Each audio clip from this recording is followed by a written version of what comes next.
Hey there, it's Michael. I wanted to take the opportunity to be able to do a little mini teaching on the triangle, one of the discipleship tools that we use in Huddle. And so you may be watching this because you need to refresh. You're getting ready to teach our Huddle. And so you need to kind of just check and see and get an imitatable example. Or maybe you want to share it with somebody else. But this will be the triangle in basically 4 minutes or less. So I'm going to set my timer for that and see how well I do. So I'm going to share my screen to be able to draw that out so that you can see the visual tool along with all the stuff that I'll be explaining along the way. So here it goes. Timer starting now. So Jesus is the model of life. He's the one that we imitate. He's the one as rabbi that we're called to be conformed from glory to glory to glory into his image. We think that Jesus is God in human form, and because of that, he is somebody that we need to specifically pay attention to, and in particular into the way that he lived. And so when we study Jesus' life, we see that he lived into three particular relationships. You can see it all throughout the gospel accounts, but Luke chapter 6 happens to give a really interesting glimpse where all three of these are kind of just back to back to back. And so in Luke chapter 6, you see this time where before Jesus selects the 12 disciples and calls them in close to him, what he does is he goes up to the mountain and he prays all night long. And so he goes there as a reflection of his relationship to God. So he goes up the mountain.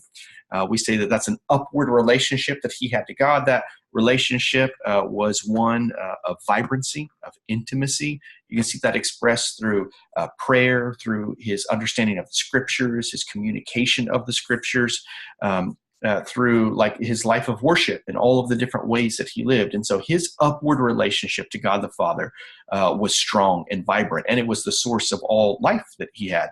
And the other thing that Jesus did is he comes down from that night of prayer, he comes down the mountain, and he actually selects those disciples. So he calls 12 of them to come be with him.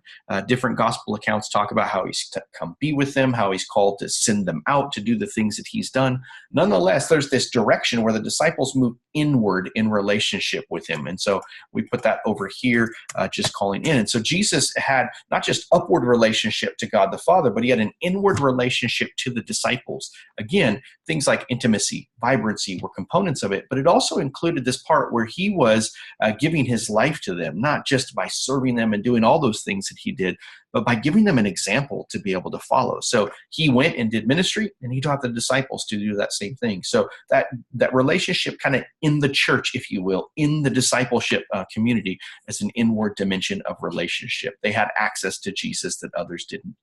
Well, what Jesus does from choosing those 12 is that he then moves outward. He goes to the last, the lost, and the least. To the crowds is oftentimes how Scripture will refer that. And so we call that dimension of life out. So Jesus had a really strong outward relationship to the world around him.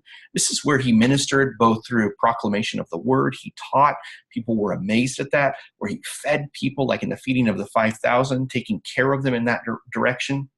But he also did supernatural ministry. So he healed the sick, he raised the dead, he cast out demons, he cleansed the lepers.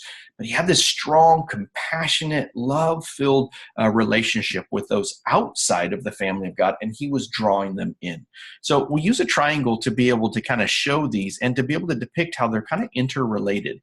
Oftentimes, there's not necessarily just clear-cut lines between these.